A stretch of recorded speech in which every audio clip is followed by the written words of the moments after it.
Oh, is this a demo? Is everybody back? What are you doing? The ranch? We'll demo vinaigrette, mayonnaise, How much ranch. can you do that using that mini so I'm put my hair? Everybody's here, right? Everyone's here. Basic vinaigrette.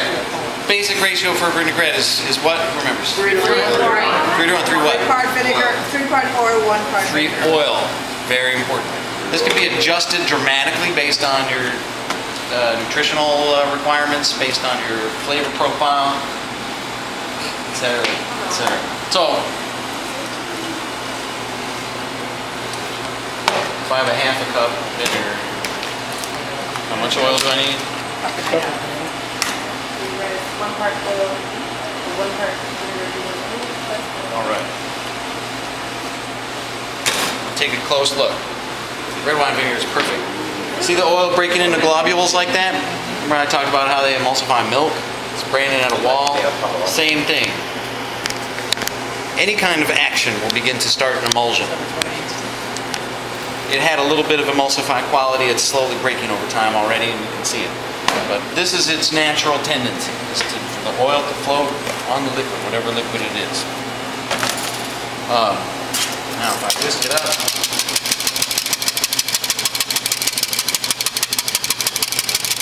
see how it's less clear? The smaller I break up the oil globules, the more opaque it gets, or translucent.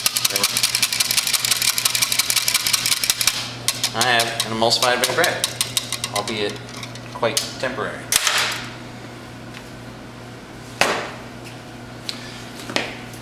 So the action of my whipping broke the oil up into smaller and smaller bits. The water, in this case the vinegar, is still continuous. It's unbroken. It's the oil that's broken up in this continuous base.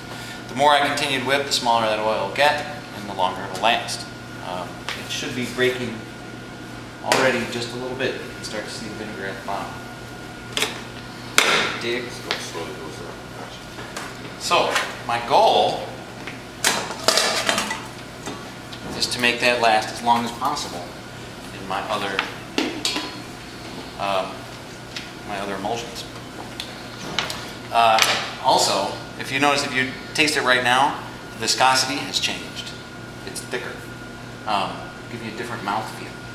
When you apply it to a lettuce, even right now, if you just dunk a piece of lettuce in there and eat it, it'll give you a particular mouthfeel that after it's completely broken, it'll be different. It'll be greasy, slick, and just a little different.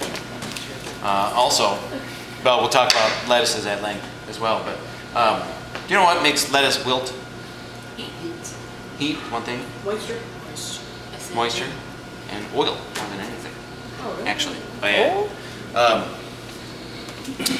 I should have didn't plan on talking about it.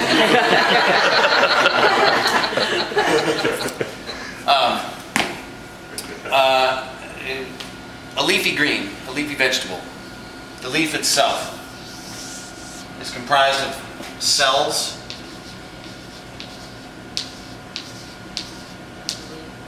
that have internal pressure from their water content. If you freeze lettuce, if your herbs freeze, if your vegetables freeze in the back of your refrigerator, your crisper gets too cold or something, and you take it out and look at the surface, like let's say it's spinach, you can see how when the water inside these cells froze, it burst each one, and you can actually start to see the cells on the surface of the leaf. When a leafy green wilts, it's essentially the same thing, but the oils are slightly acidic, and the acid in the oils starts to break up that cellular structure and cause the internal moisture to come out. Acid in the oil, is that? Yep. Vinaigrettes do the same thing, of course, but all it really takes is a little bit of oil in any form. That way, when we even emulsify mayonnaise, we'll actually wilt the greens faster than putting them in water.